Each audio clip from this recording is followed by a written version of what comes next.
মানুষ বিভিন্ন রকমভাবে এতটা বিরক্ত, আর এই বিরক্তির কারণটা হচ্ছে প্রাপ্তি। মার্কেটটা বড় হয়ে গেছে, রোজগারটা এক রয়ে গেছে, ঘন্টাটা 24ই দাঁড়িয়ে আছে।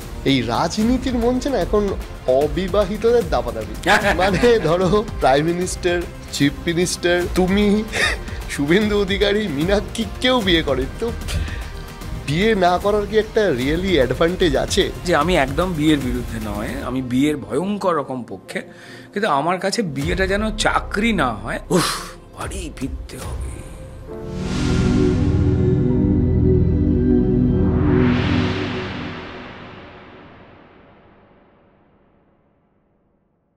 তোমার ইদানিং বহু কবিতা ভাইরাল হচ্ছে। এই কবিতাগুলো আমরা দেখছি যে তুমি পাঠ করছো, তুমি লিখছো। এই প্লটগুলো তোমার মাথায় কি করে আসে? মানে এটা আমাদের পিছনের গল্পটা বলো না। দেখো, সোজা কথা বলতে গেলে রাজনীতি কিন্তু এমন একটা ব্যবস্থা, সেই ঠিক করে দেয় যে তুমি আমি এই শোটা করতে করতে এই পডকাস্টের মাঝখানে দুরুম করে বোমে উড়ে যাব কিনা বা খুন হয়ে যাব কিনা, আমরা আদপেই পরিষ্কার চা খাবো নাকি চিনির দাম এমন হয়ে যাবে মানে বাংলাদেশের মতো অবস্থা হবে। রাজনীতি ঠিক করে দেয়। রাজনীতি ঠিক করে দেয় কে শুটিং করবে আর করবে না। রাজনীতি ঠিক করে দিয়েছিল যে আমার বন্ধুরা যারা অসাধারণ কবি, সেটা আমার সিনিয়র প্রভাপতি জয় গোস্বামী থেকে শুরু করে শ্রীজাত, মন্দাক্রান্ত, এরা বন্ধু আছে বিনায়ক বন্দ্যোপাধ্যায়, যারা কবি, এদের মধ্যে অনেকেই যখন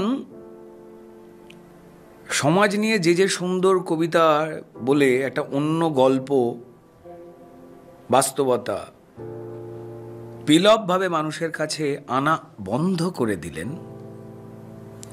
কবিতায় আর তেমন করে সমাজের গল্প বলতে চাইলেন না, তখন আমাকে এটা লিখতে হলো। কবিতা লিখি ছোটবেলা থেকে, কবিতা, গল্প, চিত্রনাট্য এগুলো তো লিখি, কিন্তু যে গুণী সে তো গুণী, তারাও এই বিষয়ে দারুণ দখলদার মানুষ। যে কবিতাগুলো দেখতে পাওয়া যায় সেগুলো একটু তো ছড়ার আঙ্গিকে বলি। তার কারণটা হচ্ছে আমার মনে হয় আমি আমার সমাজের গল্প বলছি, আমি আমার পাড়ার গল্প বলছি, আমি আমার মহল্লার গল্প বলছি, আমি আমার মানুষের সুখ দুঃখের গল্প বলছি। আর যারা একটু চাইলেই পারতেন ভুলগুলোকে বন্ধ করতে, চোখের জলগুলো মুছিয়ে দিতে, আমি আমার পশ্চিমবঙ্গের গল্পটা বলি, যা অন্য কেউ বলতে ভুলে গেছে।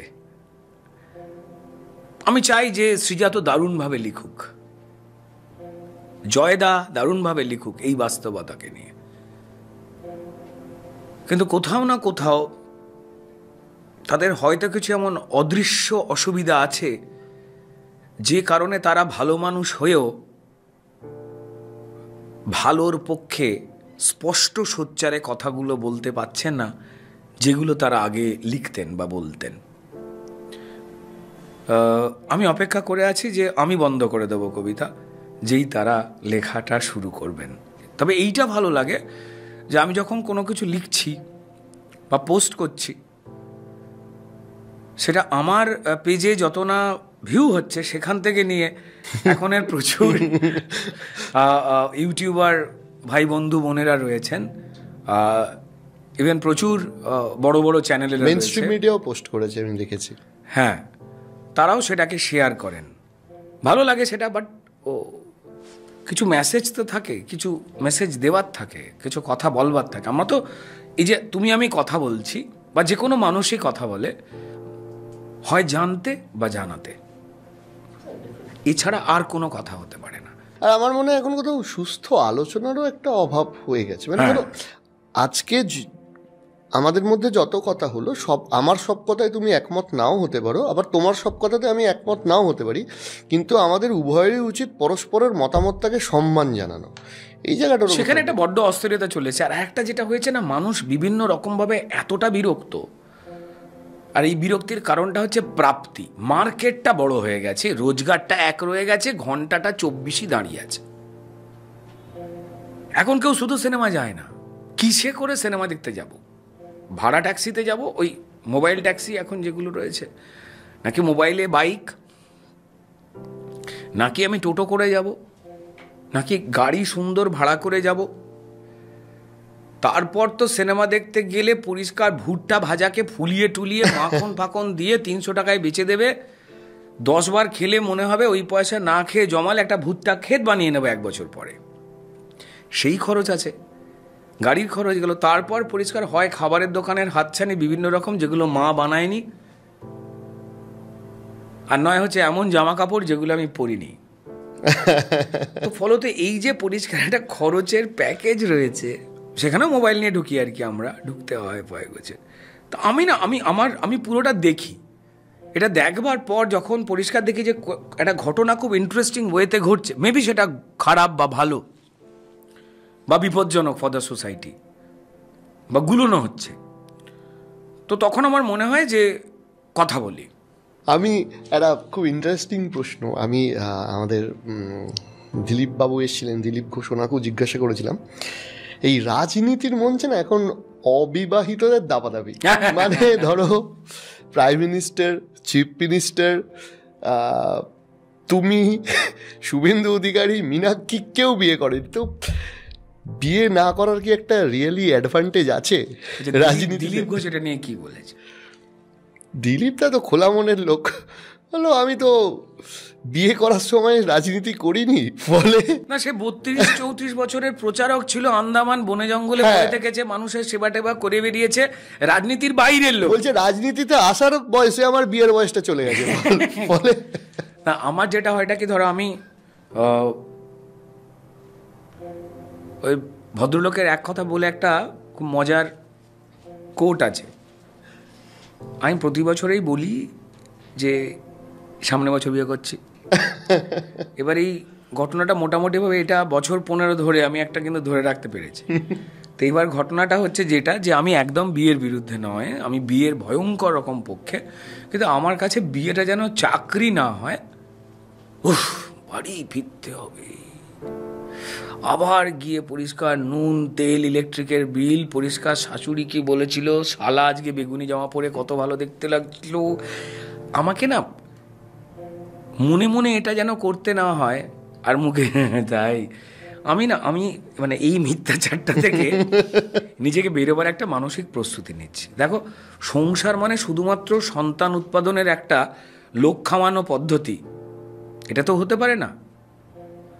তো বা আমি এটাতে বিশ্বাস করি না, হলেও ঠিক আছে, আমার নিজের মনে হয়েছে যে ওই একদম শেষ সময় অবধি একটা মানে পূর্ণ বন্ধু সিলেকশন, হ্যাঁ ঠিক আছে, মানে সঙ্গী, জীবন সঙ্গী, হ্যাঁ, মানে বিয়ে হলো, প্রেম যৌনতা সেইটার খুব একটা বেশি দিন এক্সিস্টেন্স থাকে না, তারপর ওই আমি আর আমি মিলে আমরাটা হতে হয়। মানে আমার একজন লেখক বন্ধু ছিলেন, সে খুব দারুণ কথা বলেছিলেন, বলে জানিস তো, সেটা হচ্ছে যে যেদিন তোর বগলে ধর ভয়ঙ্কর দুর্গন্ধ হয়েছে, ঘামাঘামি করে দৌড়ে এসেছিস, ঠিক করে স্নানটাও করতে পারিস নি, শীতকাল, লেপের নিচে ঢুকে গেছিস, যেদিন তোর বউ তোকে আর গালাগাল করলো না, লজ্জা লাগছে না, ঘেমো গন্ধ, স্নানটা না পড়ে শুয়ে পড়েছো, সেদিন জানবি এই দুর্গন্ধ যেমন তুই পাচ্ছিস না, তোর স্ত্রী যেমন পাচ্ছে না, তার মানে ফুল সংসার হয়ে গেছে। আর যেদিন পরিষ্কার হয়তো পায়জামা বা লুঙ্গি খুলে রাখলি, কিন্তু খুঁজতে খুঁজতে গিয়ে তুই যদি ভুল করে বলে ফেলিস এই আমার লুঙ্গিটা কোথায় গেল, বা আমার পায়জামাটা কোথায় গেল, বা আমার গামছাটা কোথায় গেল, জানবি তুই অন্তর থেকে সংসার করছিস না। তোকে বলতে হবে, হ্যাঁ গো, আমাদের গামছাটা বা আমাদের লুঙ্গিটা কোথায় গেল। কারণ আমি শব্দের একটা আন্তরিক মৃত্যু ঘটে, আমরা বলে একটা বাহুবলী শব্দ তৈরি হয়, প্রচন্ড টাফ ক্রাইটেরিয়া দিলে একটা, ভয়ঙ্কর। তো সেটা মনে হয় যে অনেস্টলি বলার দরকার। না, জোকসে পার্ট, আমি বিয়ের ভয়ঙ্কর পক্ষে, আমার প্রচুর বন্ধুরা সবাই বিয়ে করে ফেলেছে, কেউ বিয়ে এত ভালোবাসে একবারের জায়গায় 2-3বারও করে। এবং যেহেতু কারুর পাকা ধানে মই দিয়ে করেনি, তাই এটাকে নিয়ে যারা ট্রোল করার চেষ্টা করেছে, আমি জানি তাদের পরিবারেও এরকম আছে। আবার এরমও আছে তাদের পরিবারে বিবাহিত হয়ে গিয়েও লুকিয়ে আর একটা বিবাহিত সম্পর্কের মধ্যে দিয়ে গেছে।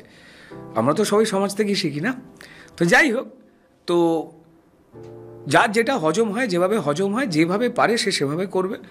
আমার সত্যি বলছি বিয়ে করার ডেফিনেটলি ইচ্ছা আছে, কিন্তু এখন দেখো খুব সিম্পল একটা টার্গেট নিয়ে চলছে।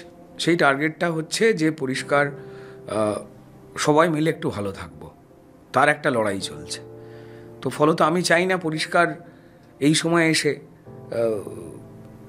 স্ত্রীকে সময় দেওয়া, তার কিছু আবদার মেটানো, সেটাও স্বামী হিসেবে একটা দায়িত্ব।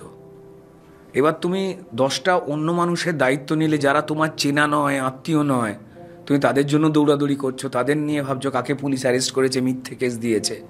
ঠিক আছে, একটা ফোন আসছে, আমি খেতে পাচ্ছি না, একটুখানি সাহায্য চাই। ঠিক সেই সময় বলছি, জানো তো কালকে পলাশের বাবাকে, এই যে আমাদের বিয়েতে এসেছিল, বললাম না আমাদের বাড়ির পাশে আগে থাকতো, এখন ভাড়া উঠে চলে গেছে তারকেশ্বরে, ওর বাবার তো সে অপারেশন হলো, 2টো কিডনিতে পাথর বেরিয়েছে জানো। এবার আমি যদি বলি পলাশের বাবার কথা শুনবো না। এক হচ্ছে যে পরের দিন সকালবেলা আমায় আহত হয়ে বেরোতে হবে এবং পরিষ্কার আমায় বলতে হবে যে আমার বিরোধী পক্ষ আমায় মেরেছে।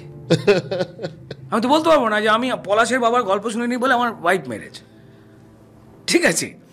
কিংবা পরিষ্কার মানে 2-3 দিন বাড়িতে আমি ফিরছি না, তখন আমাকে বলতে হবে রাজনৈতিক কারণে অন্য কোনো জায়গায় প্রোগ্রাম সেট কর। তো আমি এটা তাকেও জ্বালাতে চাইনি। এটা ওয়াইফ হিসেবে তিনি যেই আসবেন, যিনি, আমি যাকে যদি বিয়ে আমার হয়, আমি কোনো মানুষকে বিয়ে করব যিনি অন্তত 2-5 হাজার টাকারও একটা কাজ করেন, একটু ঘামটা খুব সম্মানের জিনিস। যদি আমরা ছবি তোলবার সময় ঘামটা মুছে দিই, কিন্তু ঘামটা যারা চেনে আমার তাদের খুব ভালো লাগে, যারা ঘামকে সম্মান করে, দারুণ লাগে। তো আই হোপ কি তিনি যে চাকরি করুন, যতটাই করুন, মানে ঘামের দামটা চিনলে বোধহয়, কারণ আমার বেড়ে ওঠাটা বা আমার পরিবারের বেড়ে ওঠা বা আমার পছন্দের মানুষগুলো প্রত্যেকেই কিন্তু তাদের পেছনে একটা ঘাম ছিল, ঘাম আছে। হয়তো আমরা যখন ক্যামেরার সামনে বসি ঘামটা মুছিয়ে দেওয়া হয়, বা অন্যান্য জীবিকাতেও যে মানুষরা রয়েছেন আমরা সেই ঘামটা সবসময় দেখতে পাই না। যারা শ্রমিক বা কৃষক রয়েছেন, বা আমাদের যে ছেলে মেয়ে বন্ধুরা সেলসের কাজ করেন বা রাস্তায় কিছু পরিশ্রমের কাজ করেন, আমরা শুধু সেই ঘামটাই ডিরেক্টলি দেখতে পাই, আরও অনেকগুলো জায়গাতে তো ঘাম আছে। তো বাস সামবডি যে পরিষ্কার ঘামটাকে সম্মান করে, তো এরকম একটা কেউ চেষ্টা 2026-এ একটা থাকবেই। তারপর সে কবিতা টবিতা লিখতে দেবে কিনা জানি না।